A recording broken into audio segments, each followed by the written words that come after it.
Olá, nós estamos quase terminando o assunto principal do credo, que é sobre o Pai e o Filho. O primeiro artigo a gente costuma dizer que é sobre o Deus Pai, e o segundo artigo sobre Deus Filho. E nós estamos fazendo as reflexões sobre a ressurreição de Jesus.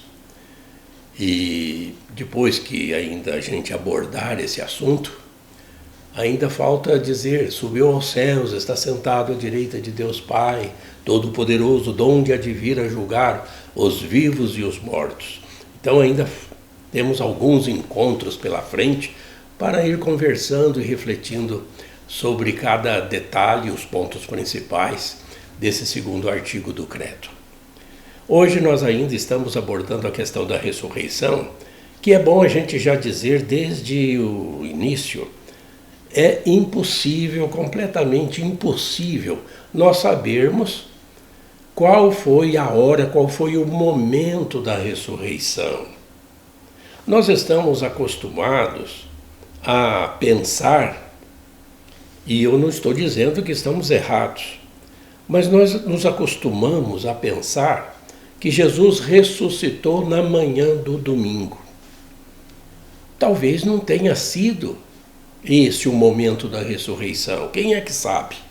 O que nós sabemos, pelos relatos, pelas Sagradas Escrituras, é que Jesus teve as aparições, ele começou as aparições dele na manhã do domingo. Mas, se José de Arimateia, Nicodemos, provavelmente o discípulo João e as santas mulheres, levaram o corpo de Jesus para um túmulo ali próximo do Calvário, um túmulo novo em que ninguém ainda havia sido sepultado.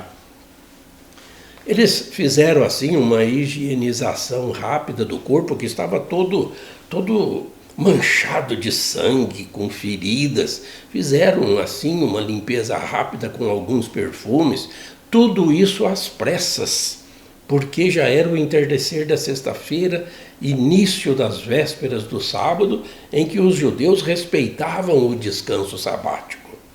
Então, foi colocada a pedra na frente da entrada do túmulo, pronto. Daí em diante tudo é mistério, ninguém sabe. Nós podemos perguntar: será que o corpo de Jesus ficou ali sepultado até a manhã do domingo? Será que já não ocorreu a ressurreição? Será que teria motivos para o corpo de Jesus ficar ali? Ou ele já poderia sair e ressuscitado? E como a gente crê também na profissão de fé do Súmulo dos Apóstolos, que diz: desceu à mansão dos mortos, como nós refletimos no encontro anterior, então não é errado, e não estou dizendo que é certo também, porque tudo é um mistério, que se o corpo ficou até a manhã do domingo, ou se Jesus já ressuscitou logo depois que ele foi colocado no túmulo, nós não sabemos. Nem a igreja não pode dissertar sobre isso, porque é um mistério. É o mistério da ressurreição. O fato que interessa para nós é que ele ressuscitou. Inclusive eu quero mostrar aqui para vocês hoje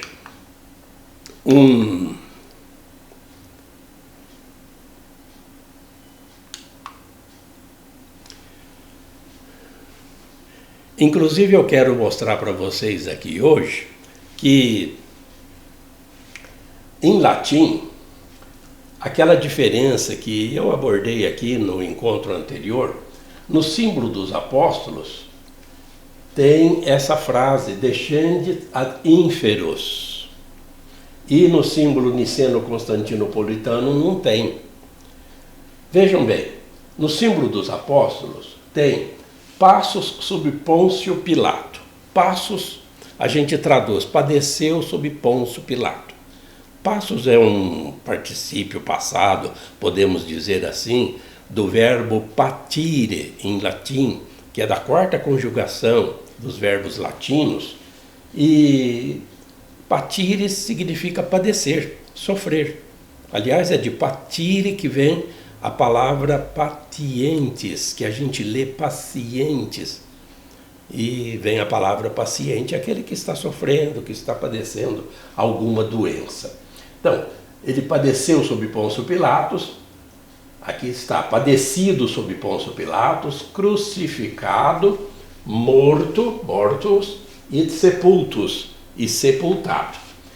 Descendit ad inferos, ou seja, desceu aos lugares inferiores, que era assim que eles entendiam a habitação dos mortos, que foi traduzido, eu acho que equivocadamente, como infernos. Desceu aos infernos. Quantas vezes a gente ouviu esse tipo de tradução que não se usa mais? Desceu aos inferiores, a mansão dos mortos, depois é a tradução que a gente mais encontra hoje e que é a que nós utilizamos, né, nas missas. Desceu à mansão dos mortos, que nós refletimos no encontro anterior. Terceiro dia, no terceiro dia, ressuscitou dos mortos. Então aqui tem desceu à mansão dos mortos, como nós traduzimos. Já no Niceno Constantinopolitano não tem. Tem também crucificado por nós sob Pôncio Pilato, padeceu e foi sepultado e ressuscitou no terceiro dia, segundo as Escrituras. Ou seja, não tem. Por quê?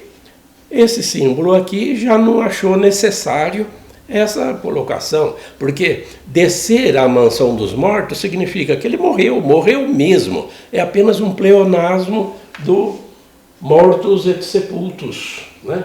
Passus et sepultus. Foi sepultado, morreu. Desceu à mansão dos mortos significa morreu mesmo. Então, um pleonasmo que esse símbolo já não preferiu já não usar. Agora, nós vamos continuar refletindo sobre a ressurreição de Jesus com esses parágrafos sequenciais do nosso catecismo, que é o que nos interessa, né? Leiam comigo o parágrafo 641, que são as aparições do ressuscitado, porque, como nós dissemos, não significa obrigatoriamente que Jesus só pôde ressuscitar na manhã do terceiro dia e o corpo dele teve que ficar lá no túmulo o tempo todo porque não chegou no terceiro dia. Que é isso, né? Talvez não seja bem assim, porque depois da morte já não se está mais sujeito nem ao tempo nem ao espaço.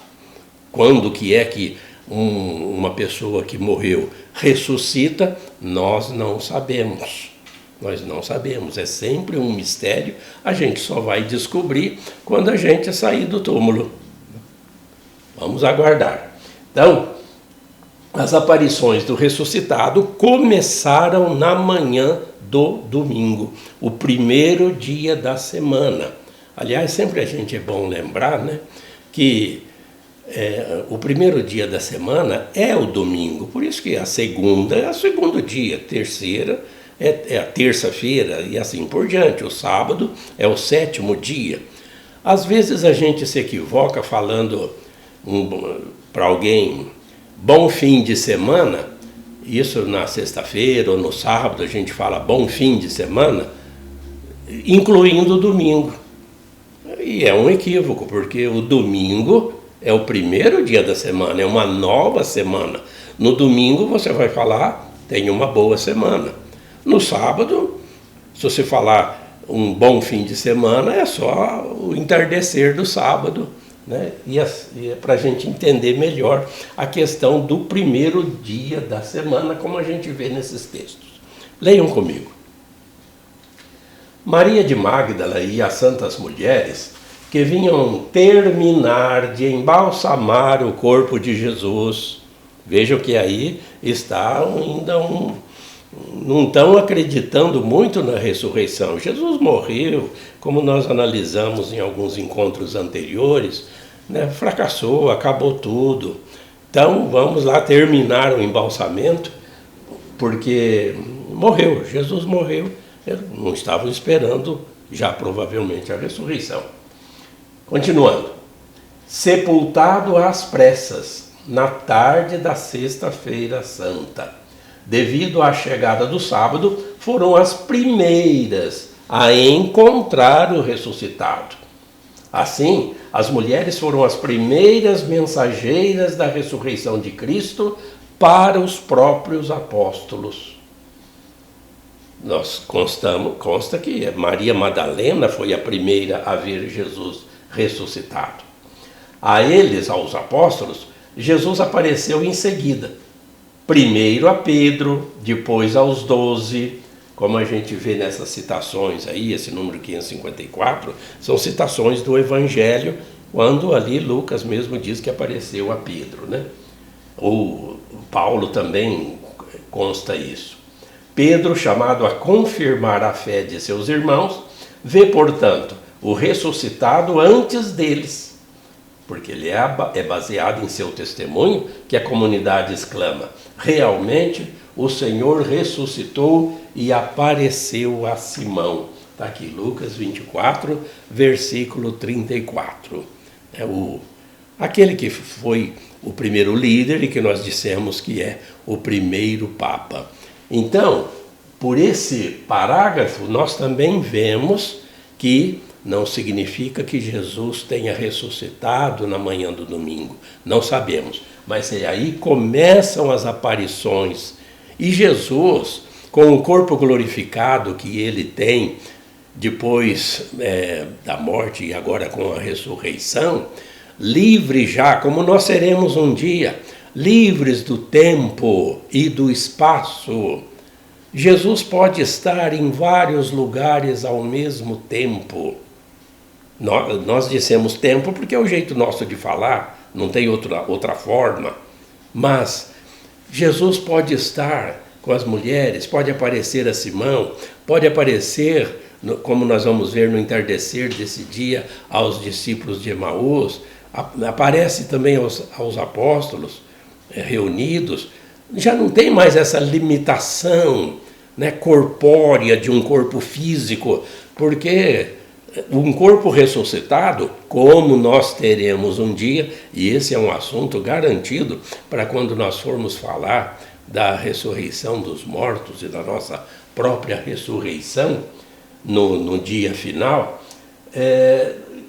ele pode simultaneamente aparecer onde ele quiser, já está na glória do Pai. Como nós acreditamos, Jesus não está presente em todos os sacrários do mundo, em todas as missas que se celebram, fisicamente.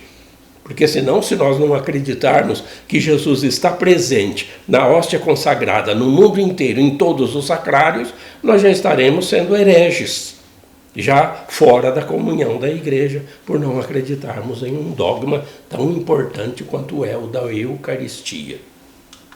Continuando, o parágrafo 642, que é o seguinte, diz assim, leiam comigo: tudo o que aconteceu nesses dias pascais convoca todos os apóstolos, de modo particular Pedro, para a construção dos novos tempos que começaram naquela manhã pascal.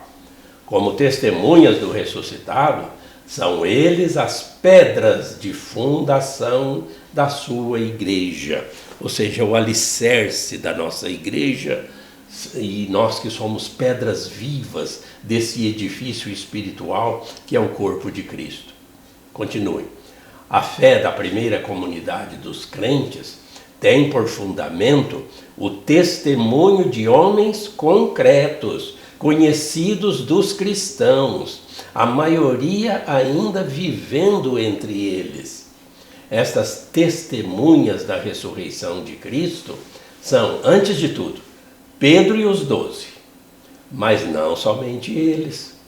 Paulo fala claramente de mais de 500 pessoas às quais Jesus apareceu de uma só vez, além de Tiago e dos outros apóstolos. Ou seja, Jesus já não está mais fisicamente no meio deles no tempo integral, caminhando com eles, comendo e bebendo. Não é mais assim, com as multidões, realizando tudo aquilo que ele fazia. Agora, com esse corpo glorificado, ele encontra os seus discípulos, as pessoas que crerem nele. Para nós estarmos com Jesus, temos que estar na comunidade eclesial, nesse edifício espiritual que é a igreja no primado de Pedro.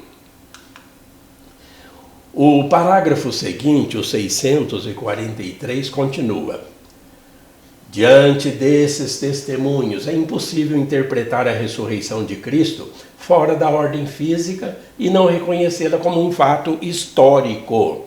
Tem muitas testemunhas, né? Os fatos mostram que a fé dos discípulos foi submetida à prova radical da paixão e morte na cruz de seu mestre, anunciada antecipadamente por ele. Olha só, preste atenção.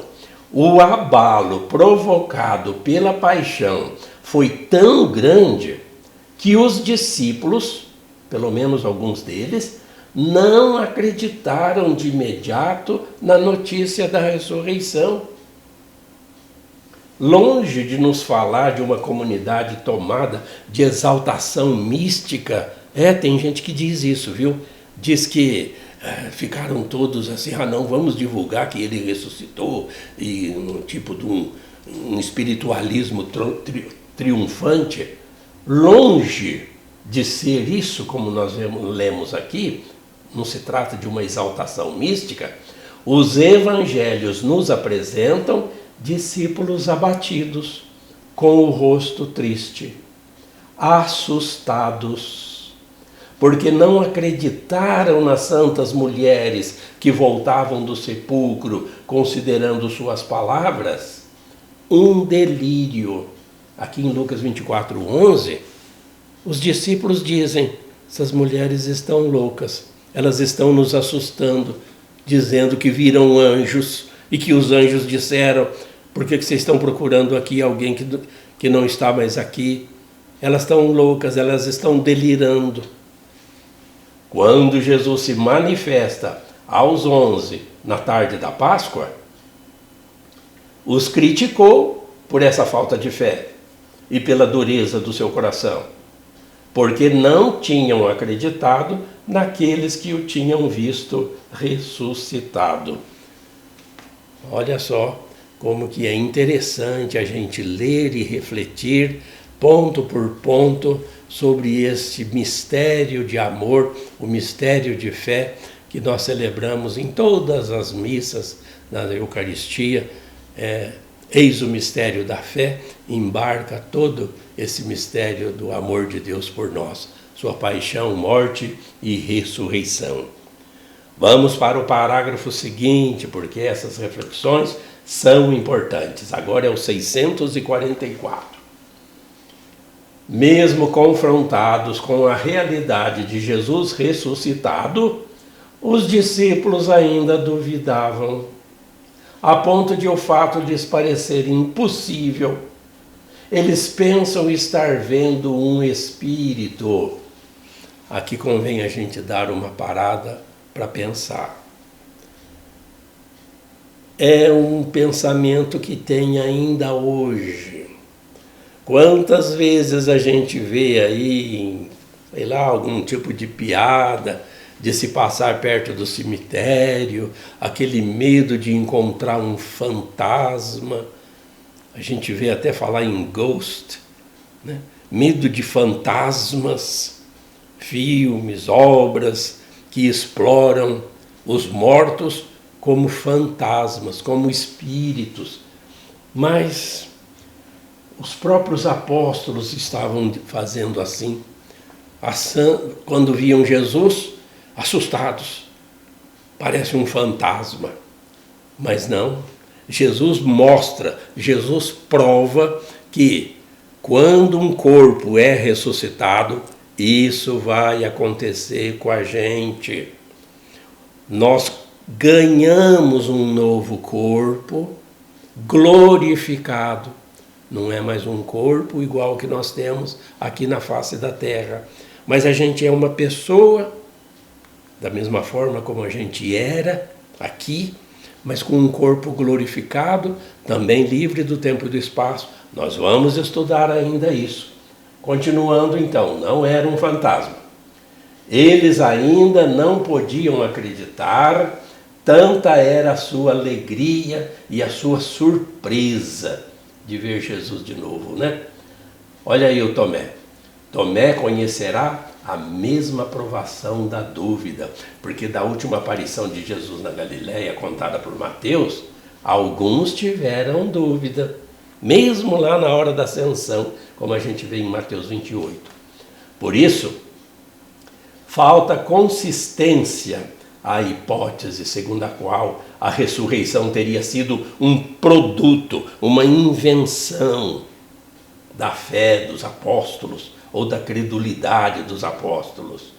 Muito pelo contrário, a fé que tinham na ressurreição nasceu sob a ação da graça divina, da experiência direta da realidade de Jesus ressuscitado.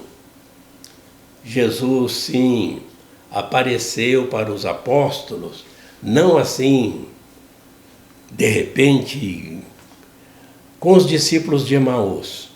Ele caminhou um tempão com eles, também está nesse capítulo 24 de Lucas, explicou as Escrituras para eles. Só no final que ele desapareceu na frente deles, quando eles perceberam que era Jesus. Eles voltaram para Jerusalém, olha que eles tinham feito uma viagem, conforme diz Lucas, de uns 11 quilômetros.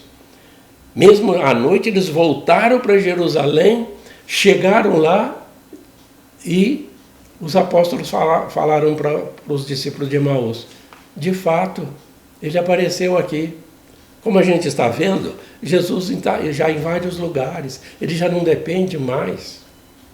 Depois, no outro domingo, no 8º dia, por isso que nós até hoje celebramos, né, o primeiro dia da semana, o domingo, e não mais o sábado, porque é o dia do ressuscitado, o dia que o Senhor fez para nós. Então, Tomé, que no primeiro encontro não estava, nesse texto aqui do parágrafo 644, nós vimos isso, Tomé é um que não acreditava.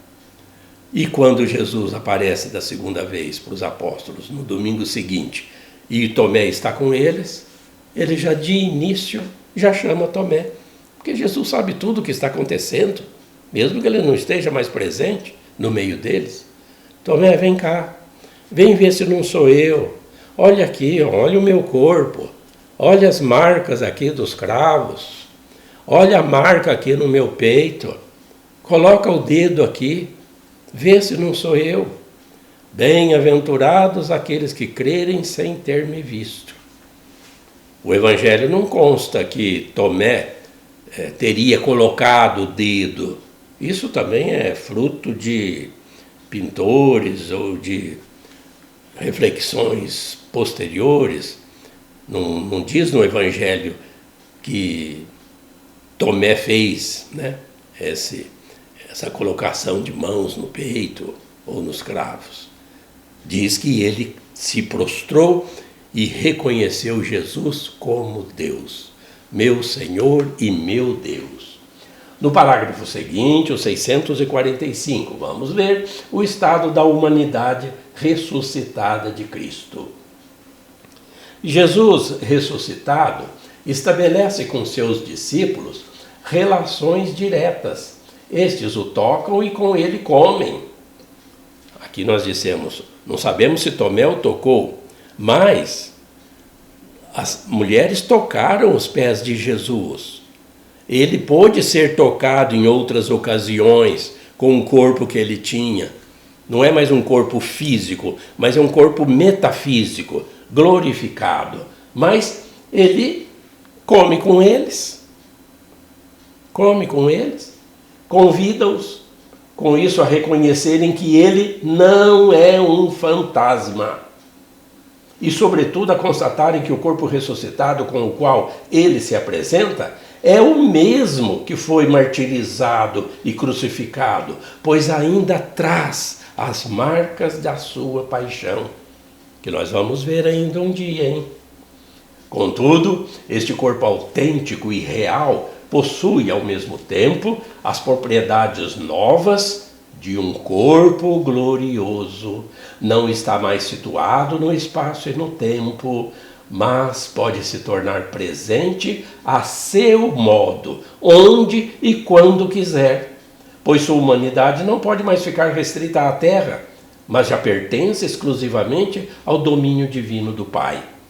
Por esta razão, também Jesus ressuscitado é soberanamente livre de aparecer como quiser, sob a aparência de um jardineiro, a Maria Madalena, ou sob outra aparência, diferente daquelas que eram familiares aos discípulos, tudo isto para suscitar-lhes a fé. É o que nós então refletimos, há pouco. Para terminar, o parágrafo 646. A ressurreição de Cristo não constituiu um retorno à vida terrestre. Isso também precisa ficar bem claro, viu? Como as ressurreições que ele havia realizado antes da Páscoa. Por exemplo, ele reviveu a filha do Jairo. Ele reviveu o jovem de Naim, que já estava indo para ser enterrado. Ele reviveu Lázaro, que já estava sepultado há 4 dias.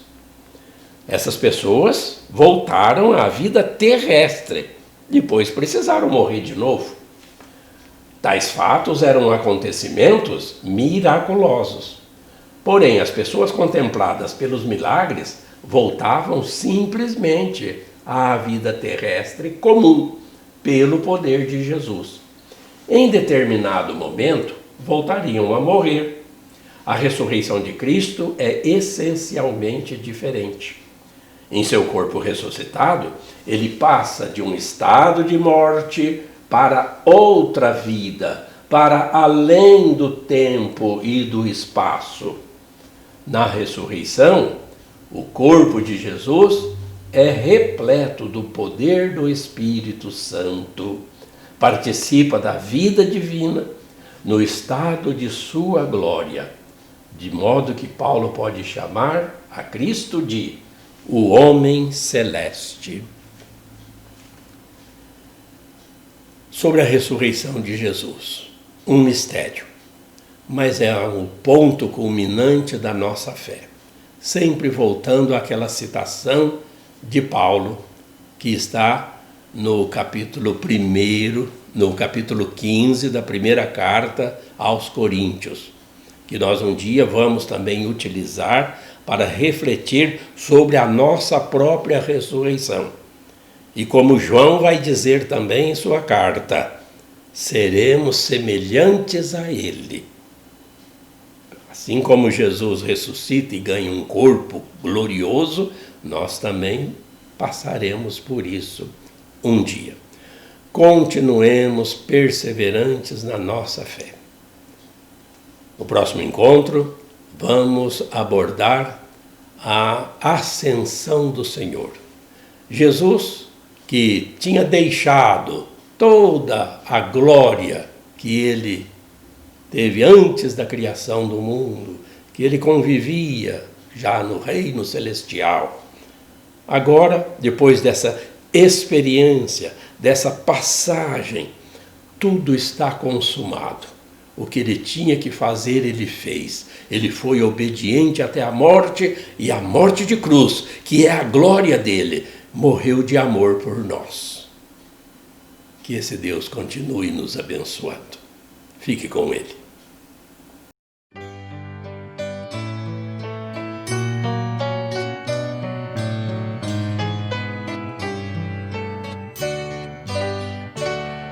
A fé é compromisso que é preciso repartir.